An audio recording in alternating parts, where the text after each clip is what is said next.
The wind doesn't just blow here, it screams. 3 weeks after she buried a husband she had been quietly planning to leave, Maren Ellison sat at her kitchen table with $211 in her checking account, a folded sheet of county paper she had found tucked between the pages of his Bible, and the slow, sinking understanding that she had spent 31 years sleeping beside a stranger. The paper was a deed. 2 acres on a bend of the White River, 11 miles south of town, bought and paid for in Walter Ellison's name alone. She had never heard him speak of it once. Not once in 3 decades.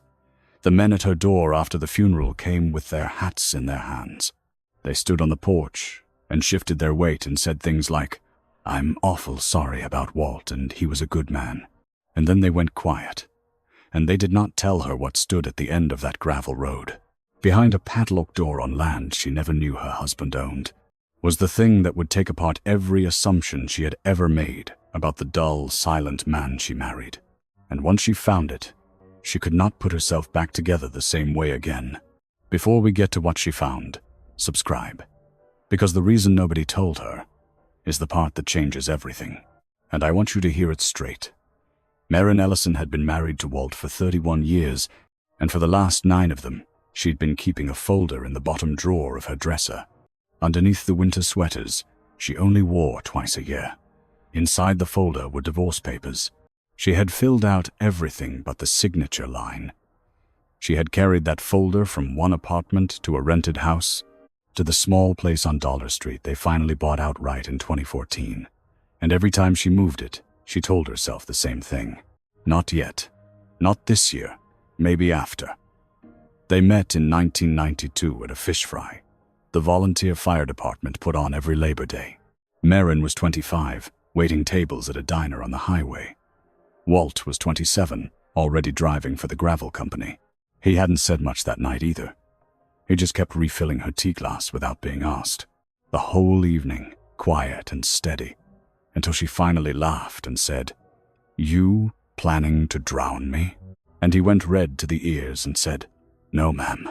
I just noticed it was getting low." She married him 14 months later in a borrowed dress. For a long time, the quiet in him felt like depth. He was a man who watched. A man who noticed when your tea was low.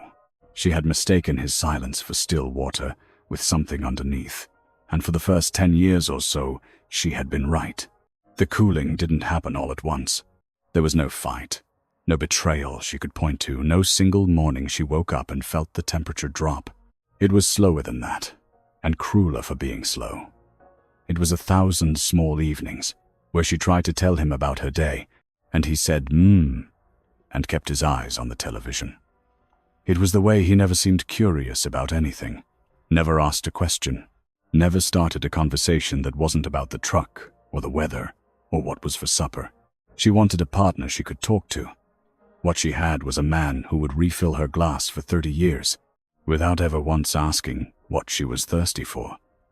By her late 40s, she had stopped reaching for him, and he, in his way, had let her.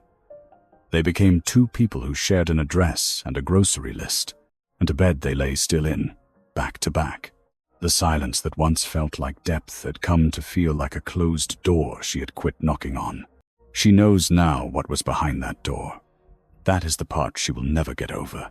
She thought he had nothing to say, when the truth was he had spent 34 years too ashamed to learn the words, and then 9 more years too, ashamed to tell her how he had finally found them.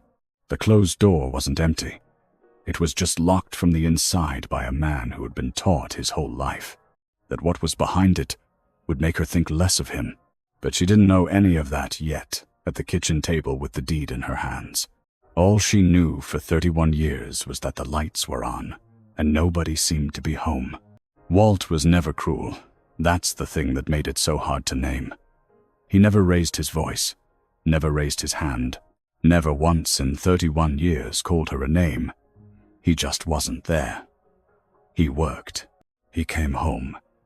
He ate whatever she put in front of him, and said it was good, and then he sat in the recliner with the television on low, and his eyes somewhere she couldn't follow. Sundays, he was gone before she woke up. Fishing, he'd say, when she asked, which she stopped doing around year 4. He'd come home at dusk, smelling like river mud and motor oil, and something faintly like chalk dust, though she never thought hard about the chalk. He never brought home fish, not once. By the time she hit her 50s, she'd settled on an explanation that made sense. An affair. It was the only thing that fit. A man does not disappear every Sunday for 12 years, come home with empty hands and quiet eyes, and not be doing something he can't say out loud. She never confronted him. Didn't have the energy for the fight, or the grief that would follow it. She just slid the folder a little closer to the front of the drawer, and waited for the year she'd finally be ready. Walt died on a Sunday in March. He was 59 years old. They found him a little after noon, slumped over a small wooden desk in a one-room shack on the river, reading glasses still on an open book under his folded arms. Merrin didn't know about the desk or the book or the glasses for almost a week. The man who found him, a heavy-set trucker named Marvin Boyd, whom Merrin had never met, told the sheriff. And the sheriff told Merrin only that Walt had passed out by the river. Peacefully. Fast. The way the lucky ones go. She pictured a fishing pole, a tackle box. She did not picture a book. In 31 years of marriage, she had never once seen Walt read anything but the back of a cereal box, and even that he held at arm's length and put down quick. The funeral was on a Thursday. Merrin expected maybe 20 people. The pastor, a few of Walt's co-workers from the gravel company, her sister driving up from Conway, the neighbor who watered their tomatoes. She did not expect the church to fill. She did not expect the parking lot of Sawyer's Bend Baptist to run out of room, so that men were parking along the shoulder of County Road 9 and walking up in their good boots. She stood at the front in a black dress that pinched at the shoulders and watched a stream of faces she had never seen file past the casket. And every one of them, the old men and the young men and the men her own age, with gray coming in at the temples. Every one of them stopped and put a hand flat on the wood for a moment before they moved on, like they were thanking him for something. A man about 40 came through the line near the end. He had a little girl on his hip and a wife beside him, and when he got to Merrin, he couldn't get the words out at first. He just stood there, working his jaw. Finally, he said, "Your husband changed my whole life, ma'am. I never told my wife how. I'm going to tell her tonight." Then he moved on before Merrin could ask him what he meant. The next person was already taking her hand, and the moment slid away from her the way the whole day did fast and underwater. There were others like him. An old farmer in a suit that no longer fit, who took both her hands in his and said only, "He was a fine teacher." When she said, confused, "Teacher?" the man's face went careful and he said, "Of patience, ma'am. He taught me patience," and moved on. A young man, no more than 30, who stood at the casket so long the line backed up behind him, and who finally pressed his palm flat to the wood and whispered something Merrin couldn't hear, and walked out the side door with his head down. The heavy-set trucker, she would later learn, was named Marvin, stood at the very back of the church, the whole service with his cap crushed in both hands and tears running openly down his face. He was gone before the last hymn ended. Merrin stood at the front of that church in her pinching black dress and watched 140 strangers grieve her husband. She could not have told you the name of a single one of them, and that more than the casket, more than the flowers, was the thing that frightened her. She had been married to this man for 31 years. Who were all these people, and how did they know him better than she did? She didn't cry at the funeral. She had cried already, alone in the truck in the church parking lot before anyone arrived. And what she had cried about was not grief exactly. It was a tangled thing she didn't have a name for. Equal parts. Sorrow and guilt, and a strange, hollow embarrassment that she was burying a man she had decided to divorce, and that she could not, standing there, remember the last real conversation they'd had. Something about the gutters needing cleaning. Something ordinary. Something she'd half listened to with her mind already in the dresser drawer. The following Tuesday, packing his things to give to the church, she found the Bible. Walt kept it on the shelf in the bedroom, between a coffee can full of fishing weights and a stack of old gravel hall invoices. Maren had dusted around that Bible for years. She had never once opened it. They weren't churchgoers, either of them. Easter, the occasional funeral, that was it. She had always assumed it had been his mother's. Kept out of habit. Kept out of something that looked like faith but probably wasn't. She took it down to put in the donation box. And when she did, the spine fell open in her hands, the way a book will when it's been opened to the same place 1,000 times. A folded paper slid out and landed on the floor. She picked it up. It was thin from being handled, soft at the creases. She unfolded it under the bedroom light. A warranty deed, stamped by the Sawyer County clerk, dated 9 years earlier.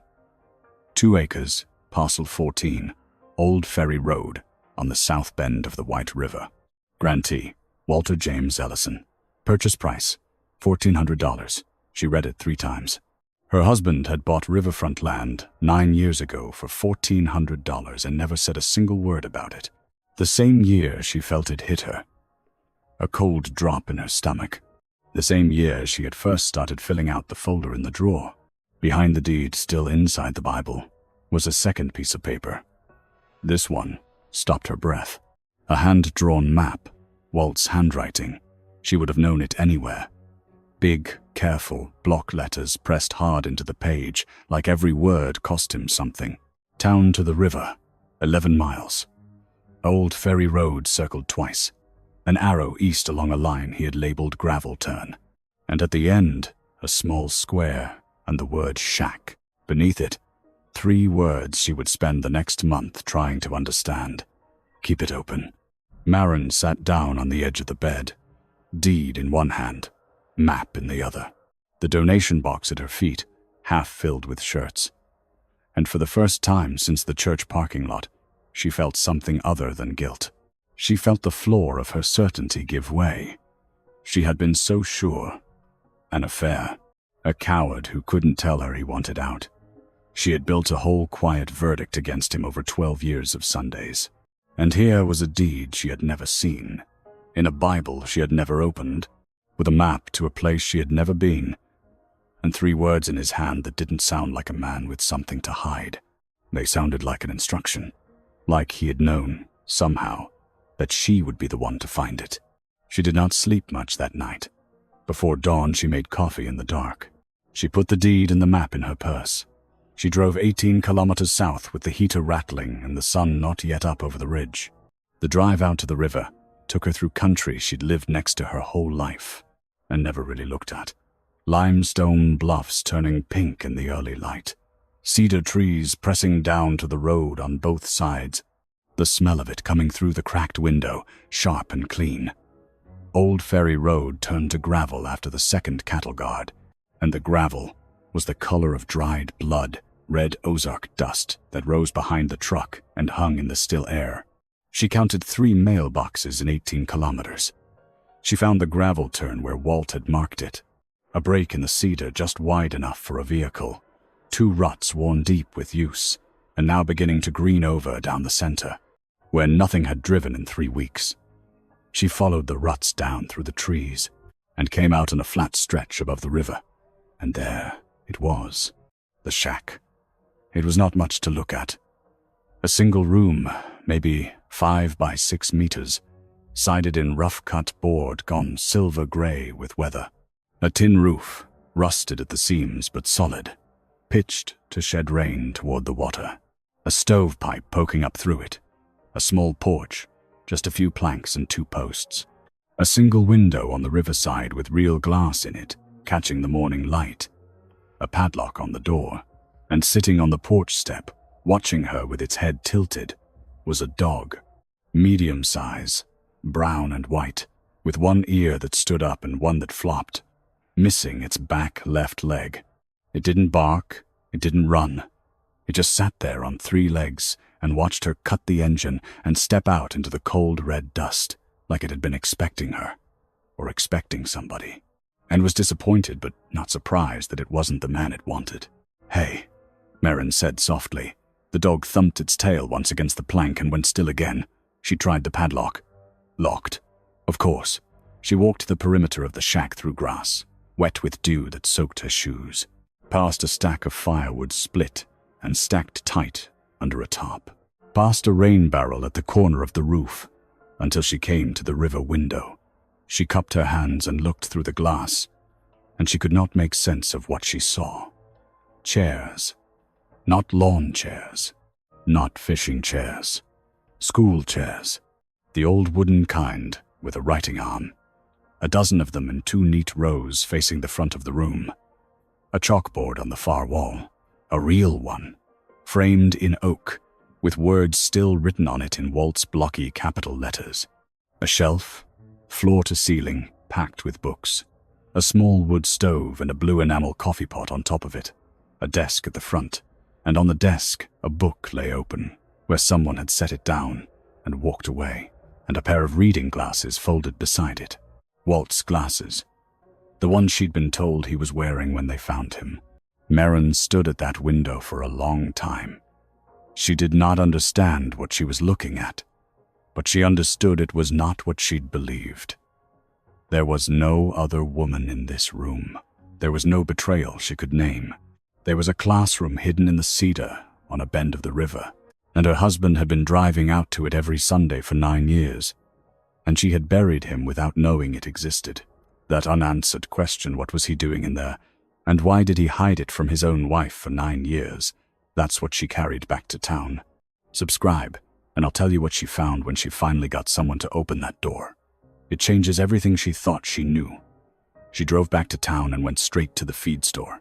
That was the place in Sawyer's Bend where you went when you needed to know something the courthouse couldn't tell you. The man behind the counter was Royce Tillman, a wide, slow-moving man in his 60s with reading glasses pushed up into thin white hair and a green apron stitched with Tillman feed and hardware across the chest. He looked up when the bell over the door rang, and when he saw her face, something passed over his that she couldn't read. "Mrs. Ellison," he said, and came around the counter. "I'm awful sorry about Walt. I should have come by. He stopped. "I didn't know what to say to you." "Royce," she said, "I need you to tell me something. And I need you to tell me straight." She put the deed on the counter. "There's a shack out on the river on land Walt owned that I never knew about. It's full of school desks and a chalkboard. There's a lock on it I can't open. What was my husband doing out there?" Royce looked at the deed. He looked at her for a long moment. Then he reached up and took off his glasses and folded them carefully and set them on the counter the way a man does when he needs both hands free for what he's about to say. "You ought to sit down," he said. "I'll make coffee. This is a long one, and it's not mine to tell short." He pulled a stool around for her, poured 2 cups from a percolator in the back, and set one in front of her. Then he stood with his hands flat on the counter and told her, "Walt couldn't read until he was 34 years old," Royce said. Merrin stared at him. "That's not..." She started, and then she stopped, because in 31 years she had never once seen her husband read anything, and she had never let herself wonder why. She'd thought he wasn't interested. She'd thought he was simple. The words sat in her chest like a stone. She had thought for 3 decades that the man she married was simple. He hid it from everybody. Royce went on, "From you, I expect most of all. That's how it works with men like Walt. The shame of it you can't hardly imagine. He left school in the 8th grade, drove a gravel truck for 40 years, and he memorized everything. Road signs by shape. Invoices by where the numbers sat on the page. He'd hand a delivery ticket to the guy at the quarry and say, 'Read me that back. My eyes are bad.' And that man never once knew. Walt got through his whole working life that way, faking it, terrified every single day that somebody would find out." Royce took a sip of his coffee. Then he told her about the library down in Mountain Home about 25 years ago. They ran an adult literacy night one evening a week. A retired school teacher named Ada Finch ran it. Walt drove 40 minutes each way after work for 2 years and never told a soul, not even Royce, the closest thing to a best friend that man had. Ada taught him to read. He was 34 when he read his first whole book cover to cover. You know what it was? Royce asked. Maren shook her head. She couldn't speak. That Bible, Royce said, nodding at the deed where it lay, as if he could see through it to the book on her shelf at home. Ada gave it to him.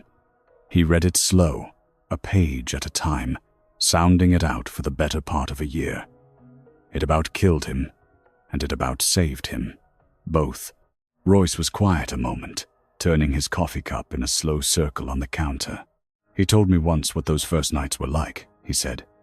Drove 40 minutes, after a 10-hour shift hauling gravel, walked into that library shaking, like a man walking into a doctor's office for bad news. Sat down at a table with a woman old enough to be his mother and a stack of picture books meant for 6-year-olds. He was 34 years old. Maren a grown man with calluses like saddle leather, and Ada Finch put a card in front of him with a picture of a cat, and the word cat under it, and asked him to sound it out. He said he couldn't get his mouth to work. Said his hands were sweating so bad he left wet marks on the table. Said he came that close to walking out and never coming back. Royce held up his finger and thumb a hair apart. That close. What kept him in that chair, Royce said, was Ada. She never once let on it was hard. Never sighed. Never rushed him. Never looked at him like he was slow. She just sat there like the two of them had all the time in the world. And every time he got a word, even a little word, even cat, she'd say, there it is. Real quiet. Like he'd done something. And he said it had been so long since anybody'd told him he'd done something that he'd have read the whole library just to hear it again. 2 years he drove out there. Learned to read at 34. And every single thing he built later, every rule he wrote on that shack wall, nobody gets laughed at ever. We start at the start, no matter how old you are. Every bit of it came straight out of how that old woman treated him. He wasn't inventing nothing. He was passing on exactly what got handed to him. When he was done learning, he decided no grown man in this county was ever going to feel the way he'd felt for 34 years if he could help it. So he started teaching. The shack on the river started as just that, a place. Walt bought the 2 acres because it was cheap and remote and private. A man who'd spent his life hiding a thing knew that the men he wanted to reach needed somewhere they could come without anybody seeing them walk through a library door in the middle of town. Shame was the whole problem. A man would rather his wife think he was a drunk or a gambler or a cheat than know he couldn't read a bedtime story to his own kids. So Walt built them a place out where nobody would see. He told the world he was fishing. The men told their wives they were fishing. And on Sunday mornings, 11 miles south of town, Walter Ellison taught grown men their letters. How many? Maren asked. Her voice came out cracked. Royce thought about it. I don't rightly know the number, but I'd say close to 40 over the years. Maybe more. Truckers mostly. Mechanics. A couple of farmers. Young fathers who couldn't read to their babies and were tore up about it. He kept a book, wrote down every man's name, and the day he finished his first whole book on his own, he called it the day the lights come on. That's what he'd say. I just want to be there the day the lights come on. Maren put both hands flat on the counter and looked at them. 31 years. Every Sunday for the last 9. River mud and motor oil and chalk dust. Empty hands. She had filled out a divorce folder while her husband drove 11 miles to turn the lights on in men who'd been living in the dark their whole lives. And he had never told her, because the thing was built entirely out of other men's shame. And a man like Walt would die before he'd spend another man's shame to make himself look good in front of his own wife. Why didn't he tell me? She said. I'm his wife. Why couldn't he tell me one thing about it? Royce was quiet for a moment. I asked him that once, sitting right where you are, he said. His voice caught, and he cleared it. He said, how do I tell Maren I've been lying to her about Sundays for 9 years? She'll hear lying. She won't hear why. He was scared, Mrs. Ellison. Same way he was scared his whole life. He knew how it would look, and he never could find the front door of that conversation. So he just kept the secret one more Sunday, and then he ran out of Sundays. Maren drove home with the deed on the seat beside her, and the spare key to the padlock in her coat pocket. Half the men in town had a key. She had been the only person who didn't even know there was a lock. She went back to the shack the next morning. This time she opened the door. Inside it smelled like wood smoke and old paper and faintly like him.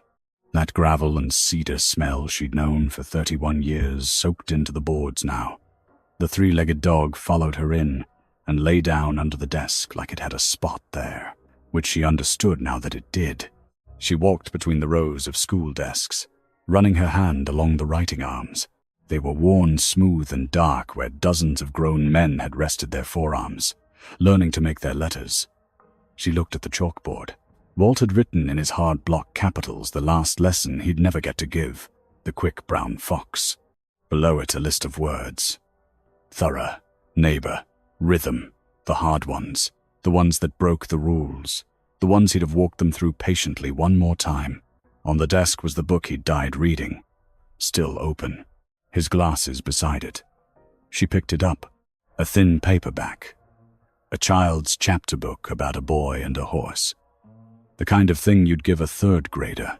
There was a slip of paper marking the page, and on the slip, a man's shaky handwriting. Walt, I finished it. The whole thing by myself. Marvin Boyd, the trucker who'd found him. Marin understood now why Marvin had been the one out there on a Sunday. He'd been Walt's student. He'd driven out to read his teacher the last page of his first finished book, and he'd found him already gone, slumped over the desk with the lights still on. Under the desk, in a drawer that stuck, she found the ledger, a hardback composition book, the cover soft, with handling, the corners worn round. She opened it, and there was Walt's handwriting filling page after page. She sat down in one of the school desks meant for a grown man learning to read, and she read her husband for the first time in her life. The first page said, started April 2015. Below it, rules. 1. Anybody can come. 2. Nobody gets laughed at ever. 3. You don't tell nobody who you saw here. 4. We start at the start, no matter how old you are. Then came the names. Dozens of them, each with 2 dates beside it. The day they came, and the day the lights came on. Marvin Boyd came January 2016. Lights on November 2018. Tyler Boone came March 2019. Lights on December 2019. And a note. Young man, fast learner, wanted to read to his baby girl. Did it. Hollis Pruitt came summer 2017, age 71. Lights on spring 2020. And a note. Oldest yet, cried when he read the newspaper out loud. Said he'd been pretending 50 years. 41 names. Marin counted them. 41 men who'd spent their lives faking it. And 41 notes in her husband's careful hand, marking the day each one of them stopped being afraid. But it was the last few pages that undid her. Scattered through the back of the ledger, between the lesson plans and the lists of words, were sentences that weren't about the men at all. They were practice. Walt had been practicing his own writing the way he'd taught the others to practice theirs. And what he'd been practicing over and over, crossed out and started again, was a letter. To her. Marin, there is a thing I've been meaning to tell you for 9 years and I don't know how. The crossing out. Then again. Marin, I know you think I don't. Another page. Dear Marin, I am not a smart man, but I am trying to learn how to say.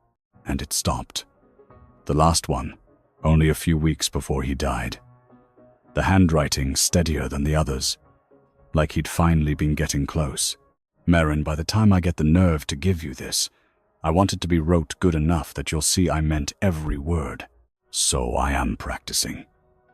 A man taught me you can learn anything at any age if you are not too proud to start at the start. I should have told you this years ago. Every Sunday I drove out here. I was thinking I would come home and finally tell you what I... And there the last entry ended, mid-sentence, because he had run out of Sundays. Marin sat in the little wooden desk with the ledger in her lap, and the three-legged dog warm against her foot and the river running grey and steady past the window. And she cried. The way she had not let herself cry at the funeral. The kind of crying that comes up from a place you didn't know you had. For a man, She had decided to leave because she thought he had nothing to say to her, when the truth was he had been teaching himself at 59 years old how to write her a love letter good enough to deserve her. She had been so sure she knew him. That was the thing that hollowed her out. Not that he was gone, but that she'd had him for 31 years and never once looked. The men started coming the way Royce said they would. Once word got around that Walt's widow had found the shack and meant to keep it open, they came one at a time in pickup trucks, evenings after work. They stood on the little porch, turning their caps in their hands until Merrin came out, and then they told her. Hollis Pruitt came first. The 71-year-old. He was 75 now, lean and weathered, hands like roots. "I pretended for 50 years, ma'am," he said. "My wife thought I just didn't like to read. Truth is, I couldn't. Walt sat with me every Sunday for near 3 years. Never once made me feel stupid. The day I read the whole front page of the paper out loud to him, he didn't say nothing. He just stood up and shook my hand like I'd done something. I'm an old man. Wasn't nobody shook my hand like that since the war?" Hollis looked out at the river. "I read to my grandbabies now. You know what that's worth to a man? There ain't a number on it." Tyler Boone came. The young father with the same little girl from the funeral, 4 years old now, on his shoulders. "I couldn't read her a bedtime story," he said quiet so the girl wouldn't hear. "She'd hand me a book and I'd make up words off the pictures and pray she never learned to read before I figured it out. I was 26 and I couldn't read a Dr. Seuss. I'd have rather died. Somebody told me about Walt. I came out here for 9 months. Now he reached up and patted his daughter's leg. Now she hands me a book, and I read her the real words. That's Walt. That's your husband did that." Eddie Vance came on a Tuesday evening. Lean man in his 50s with grease worked permanently into the creases of his hands. He'd run the transmission shop on the highway for 30 years. You know how a man runs a business he can't read? He asked Merrin and answered it himself. "Real careful.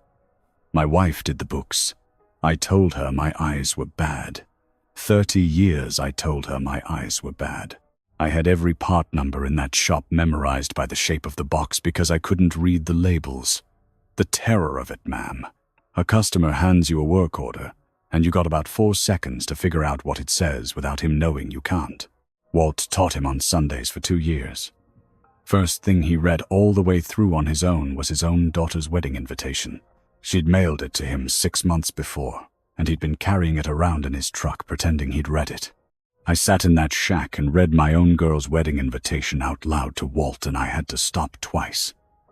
Eddie's jaw worked. He just waited. Didn't say a word. Just waited till I could go on. A woman came. The only one. A widow, named Carol Mott. Not for herself.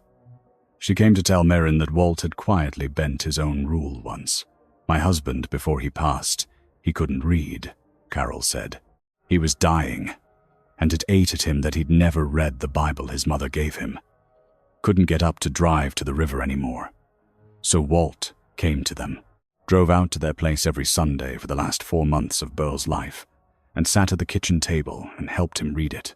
A little at a time, Burl made it to the Psalms before he passed. Walt never charged a thing, never told a soul, and at the funeral, he stood in the back, same as he always did everywhere, and slipped out before anybody could thank him.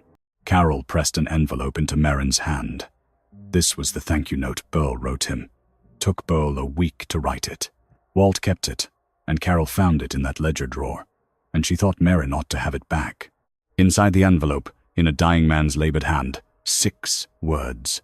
Misspelled. Perfect. Thank you for the words. Burl. Marvin Boyd came. The big trucker who'd found him. He couldn't talk at first.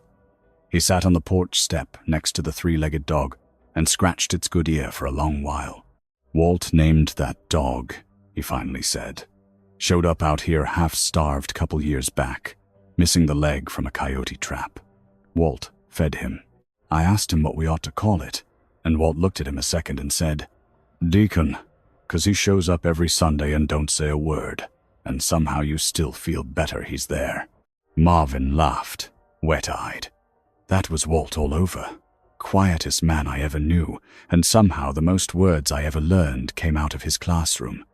He looked at Merrin. "I'm sorry I'm the one found him, ma'am.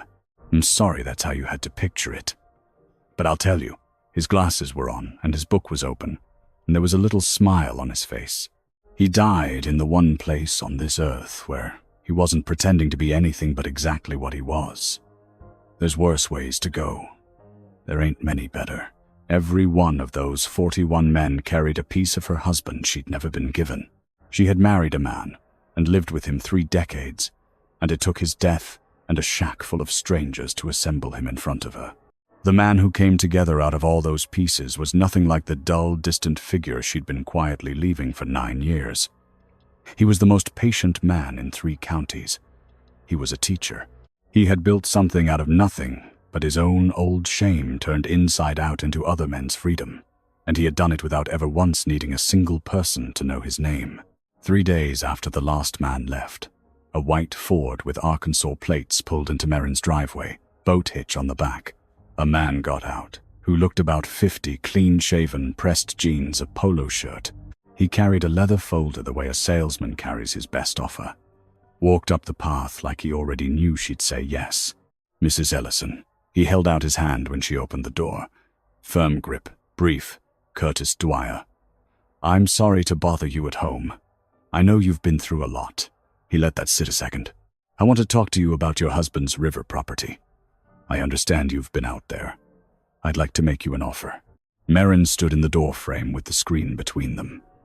"How do you know about the property?" He smiled. "Not unkindly. I bought the 40 acres adjoining it 3 years ago. I've been watching that little piece for a while. Your husband never would sell. I respected that while he was alive." A pause. "But now I'd like to build a cabin, combine the parcels, make something nice out there." He opened the folder, pulled out a sheet of paper. "I'm prepared to offer $15,000. That's well above market for 2 acres of river bottom. Cash. Close in 30 days. 15,000. Merrin looked at the number. She had $211 in checking. The roof on Dollar Street needed patching before winter. She hadn't worked in 12 years, not since the diner closed. Walt's life insurance was $10,000, barely enough to cover the funeral. 15,000 was more money than she'd seen in a long time. She thought of the folder in the dresser drawer. The divorce papers she'd never signed. What she'd do with herself now that she was alone. "I need to think about it," she said. Curtis nodded, handed her a business card with his number. "Take your time, but I'd like to get started before the weather turns. Call me when you've decided." He got back in his truck and drove away. Merrin stood at the screen door with the card in her hand, and the number 15,000 burning in her mind.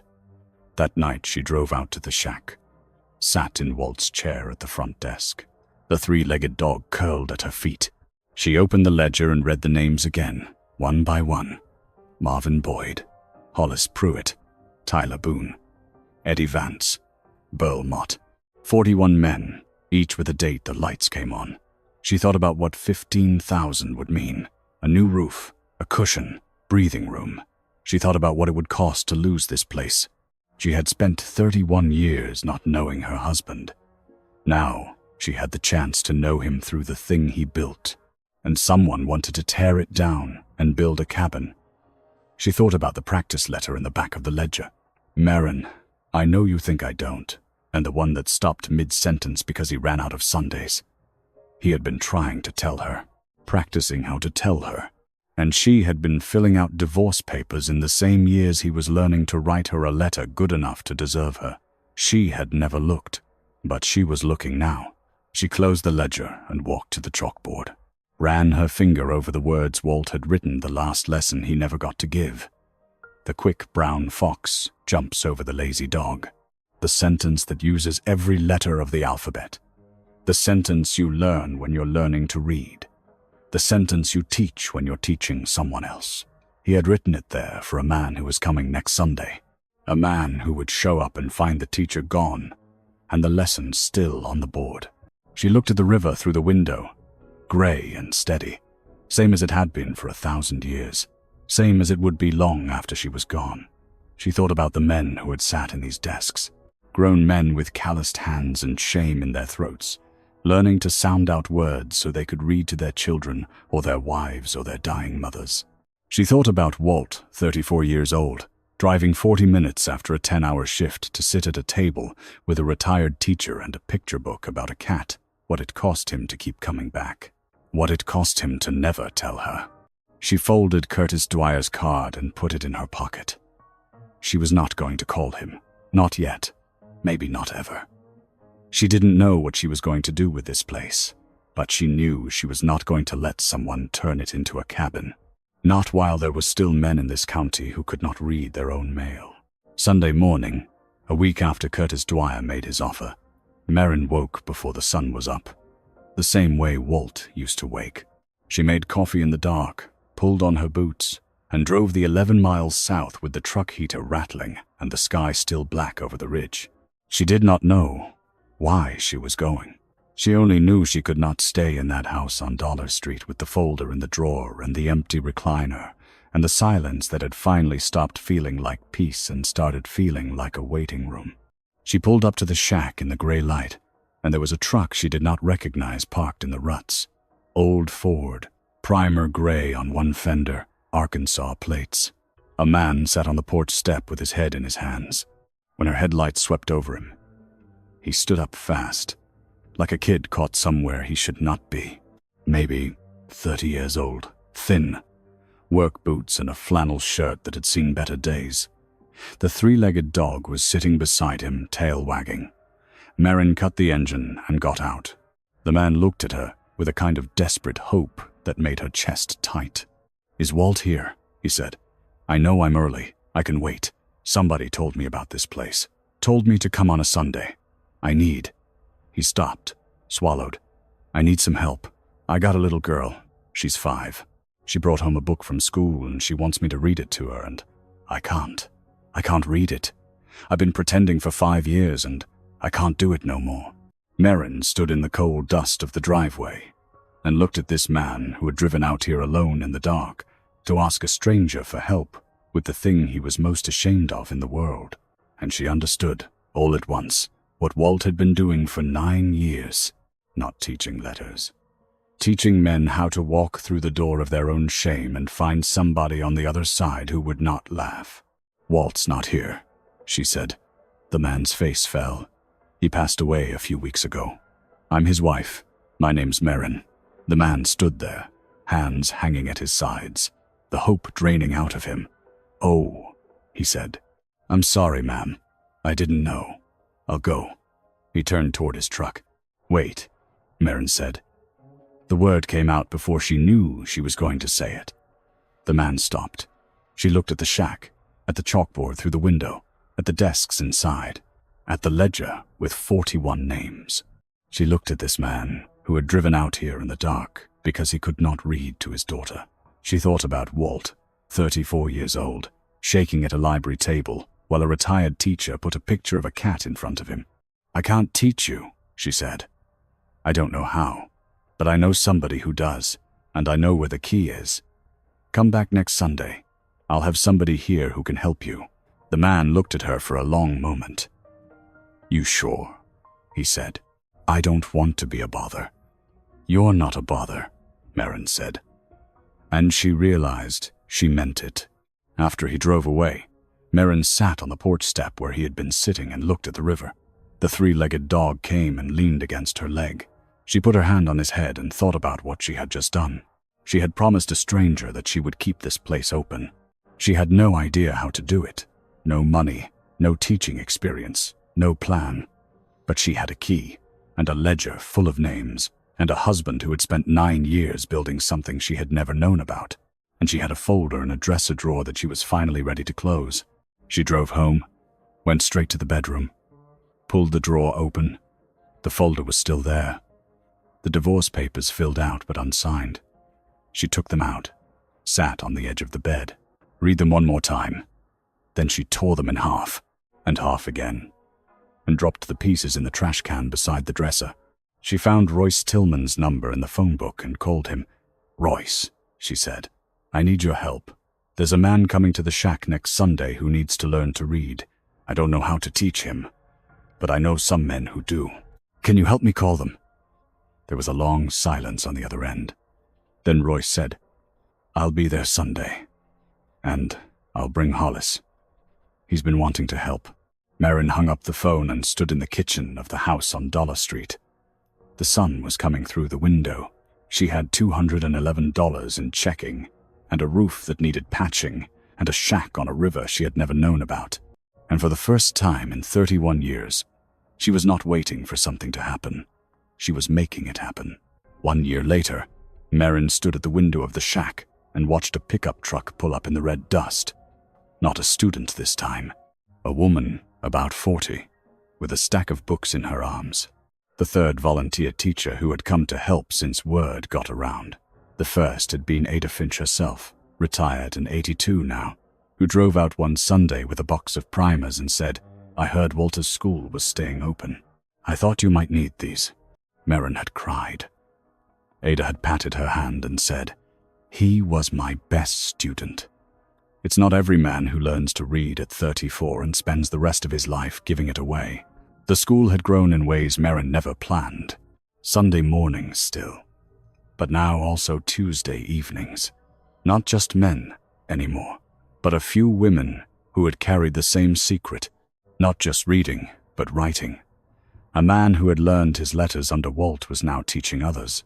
Hollis Pruitt came every Tuesday, 76 years old now, working through the same primers with men who reminded him of himself. "I'm just passing on what I got," he said, and Marin heard Walt in those words. The ledger had grown too. 41 names when she found it, now 53. Each new name added in her own hand, with the date they came and the date the lights came on. She had started writing notes in the margins the way Walt did. Came in scared, left smiling. Slow start, but stuck with it. Read his first whole page out loud and cried. She understood now what Walt had meant about the lights coming on. It was the best thing she had ever seen. The three-legged dog still came every Sunday, lay under the desk during lessons, and walked students to their trucks when they left. Marvin Boyd had been right. Deacon made you feel better just by being there. Marin had not sold the land. Curtis Dwyer had called twice more, raising his offer to $20,000, then $25,000. She had said no each time. "I appreciate the offer," she told him the last time, "but that piece of land is not for sale. It's a school now." He had been quiet for a moment and then said, "I understand. I think your husband would be proud." She had hung up and stood in the kitchen and let herself feel that for a minute. The roof on Dollar Street still needed patching. She had used the life insurance to buy more books and a new chalkboard. She was teaching herself to make do with less. She had started working part-time at the diner on the highway, the same one where she had waited tables when she met Walt. It felt like coming home to a place she had left without knowing she was leaving. But there was one thing she had not done yet. Read the practice letter in the ledger. She had looked at it 100 times, traced the words with her finger, but she had never let herself read it all the way through. She had been saving it, she realized, for the day she was ready. And one evening, after a Sunday when a man named Dwayne had read his first whole paragraph out loud, and the whole room had clapped, she sat down in Walt's chair, opened the ledger to the last pages, and read what he had been trying to tell her. "Dear Marin, by the time I get the nerve to give you this, I want it to be wrote good enough that you will see I meant every word. So I am practicing. A man taught me you can learn anything at any age if you are not too proud to start at the start.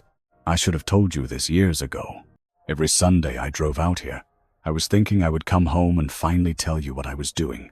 But then I'd walk in the door, and you'd be there, and I'd see the look on your face, and I'd think, she's going to ask me where I've been, and I'd have to lie again, and the lie would be another stone on the pile. And I didn't want to put no more stones on that pile. So I kept quiet one more Sunday, and then another, and then 9 years went by. I am sorry, Marin. I am sorry I was scared. I am sorry I never learned how to tell you the truth. You deserved better. But I want you to know I loved you the whole time. I never knew how to say it. I still don't know how to say it good. But I am learning. I am learning how to say it. That is what I have been doing out here, learning how to say it. I hope one day I get it right. Merrin read it 3 times. The first time she cried. The second time she laughed, because he had spelled her name wrong again, Marin instead of Merrin.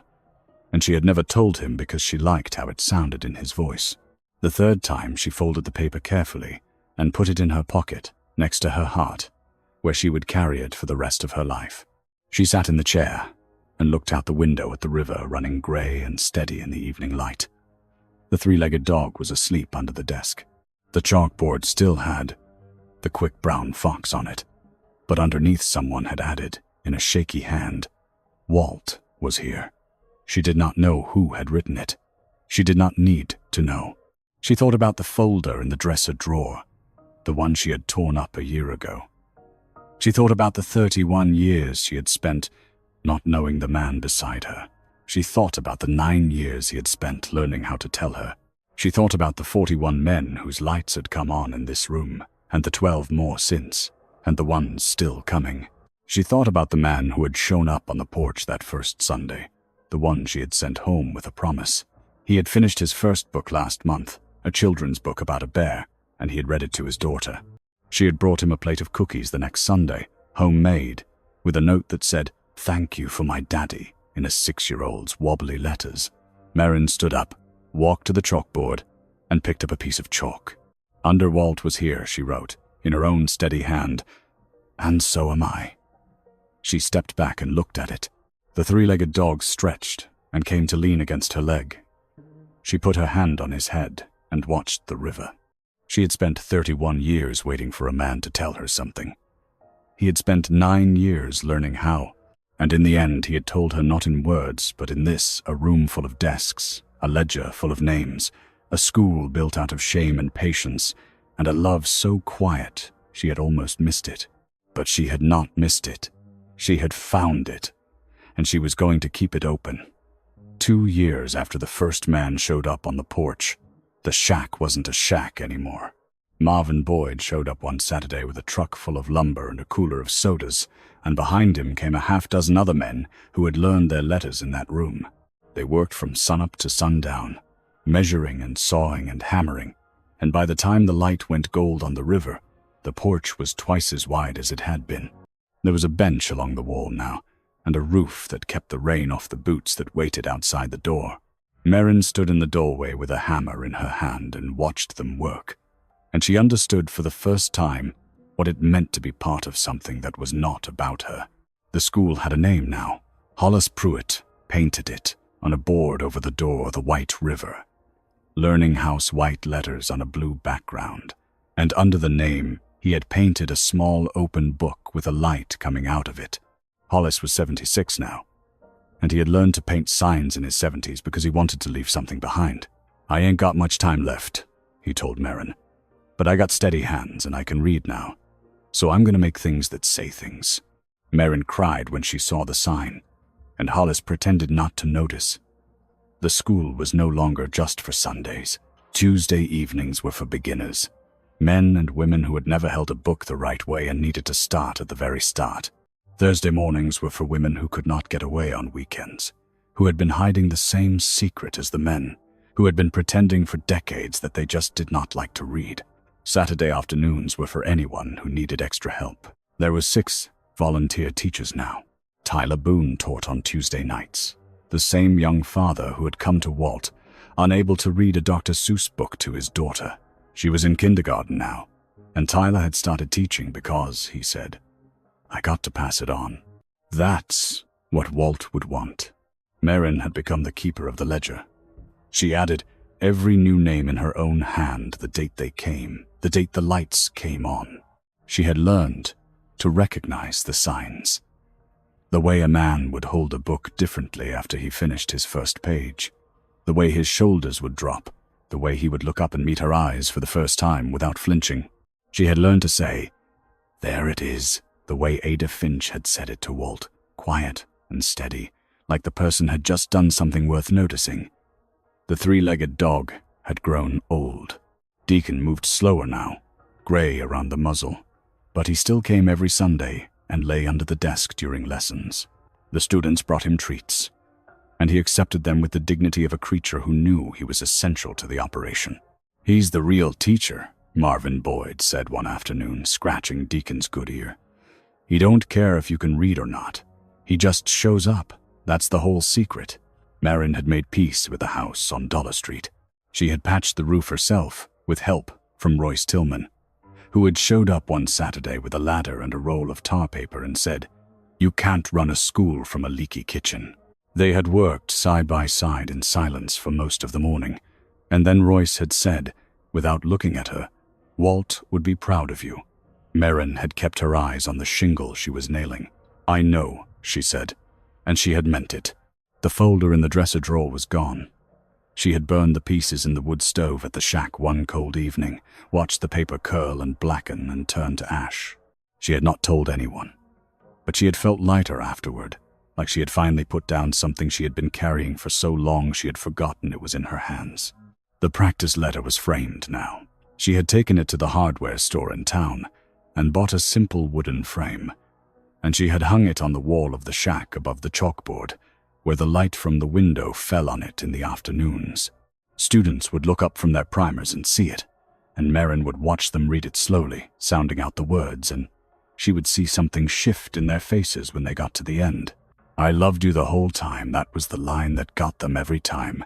She had watched grown men cry over those words, not for her, but for themselves, for the things they had never known how to say. One Sunday in October, a man came who was different from the others. Older, maybe 70, with a cane and a tremor in his left hand. He sat in the back of the room during the lesson and did not say a word. When the others left, he stayed. Marin walked over to him and sat down in the desk beside him. "Can I help you?" she asked. The man looked at her for a long time. "I'm not here to learn," he said. "I already know how to read. I'm here to tell you something." His name was Leonard Finch, Ada Finch's son. His mother had passed the previous winter, at 84, in her sleep. Leonard had come to bring Marin something his mother had left for her. He reached into his coat and pulled out an envelope, yellowed with age, the flaps sealed with tape. "She told me to give this to you if anything ever happened to her," he said. "She said you'd know what it was." Marin opened the envelope slowly. Inside was a photograph, faded and creased, of a man and a woman sitting at a library table. The woman was Ada, younger then, maybe 60, with reading glasses and a kind smile. The man was Walt, 34 years old, in a work shirt and jeans, hunched over a picture book with his brow furrowed and his lips moving as he sounded out a word. He looked terrified and determined and alive in a way she had never seen him in 31 years of marriage. And there, in the corner of the photograph, in Ada's handwriting, "Walter Ellison, first night." He read "cat," and I thought my heart would burst. Marin held the photograph in both hands and looked at it for a long time. She had never seen a picture of her husband learning to read. She had never known there was a picture to take. She had never known that a retired teacher in a library 40 miles away had watched a 34-year-old gravel truck driver sound out the word "cat" and felt her heart burst with hope for him. She had missed so much. But she was not missing it anymore. She talked about him all the time, Leonard said. Every Christmas, she'd tell the story about the man who learned to read at 34 and then taught 40 other men. She said it was the best thing she ever did in her life. And she didn't even do it. She just showed him how, and he did the rest. Leonard stood up, leaned on his cane. "She wanted you to have that picture. She said you'd understand why." After Leonard left, Marin sat in the shack alone with the photograph in her hands. The three-legged dog came and put his head in her lap. She looked at the picture of her young husband, scared and determined, learning to read a word a 3-year-old could read, and she thought about all the Sundays he had driven out here, all the evenings he had come home with river mud on his boots and chalk dust on his sleeves, all the time she had looked at him and seen a man who had nothing to say. She had been wrong. He had everything to say. He just had not known how to say it yet. She pinned the photograph to the wall beside the framed letter, and she stood back and looked at them together. The man learning to read, and the words he had learned to write. The beginning and the end. the fear and the love. She thought about the 41 men whose names were in the ledger, and the 20 more who had come since, and the ones who would come next Sunday, and the ones who would come after she was gone. She thought about Walt, who had built a school out of his own shame, and Ada, who had taught him that he was worth teaching, and herself, who had spent 31 years not looking and was spending the rest of her life learning how to see. The next Sunday, Merrin arrived at the shack before dawn. As she always did, she made coffee on the wood stove, opened the windows to let the river air in, checked the chalkboard to make sure the lesson was ready. The three-legged dog came in and took his place under the desk. The first student arrived at 7:30, a young man in his 20s who worked at the lumber yard and had been coming for 3 months. He was reading at a third-grade level now, and he had told Merrin the week before that he had read his girlfriend a poem for her birthday. She cried, he had said, and Merrin had said, "Good, that means you did it right." By 8:30, the room was full.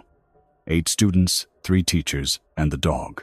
Merrin stood at the front of the room, where Walt had stood, and looked at the faces of the men and women who had come to learn the thing they had been hiding their whole lives. She thought about the first time she had stood in this room, alone, with a deed in her hand and a map in her pocket, and no idea what she was looking at. She thought about how far she had come. She thought about how far they had all come. She picked up a piece of chalk and wrote the first word of the day on the board, beginning, and she turned to the room and said, "Let's start at the start. Sound it out with me. Ing. Beginning. Good. Now, let's put it in a sentence." And she wrote, in her steady hand, "Every beginning is hard, but you don't have to do it alone." The room went quiet for a moment, and then a woman in the back, 60 years old, who had been coming for 6 months and had just read her first whole page the week before, said, "Can I try?" Merrin nodded. The woman stood up, walked to the board, took the chalk, and wrote in careful, wobbly letters, "I am learning. I am not afraid no more."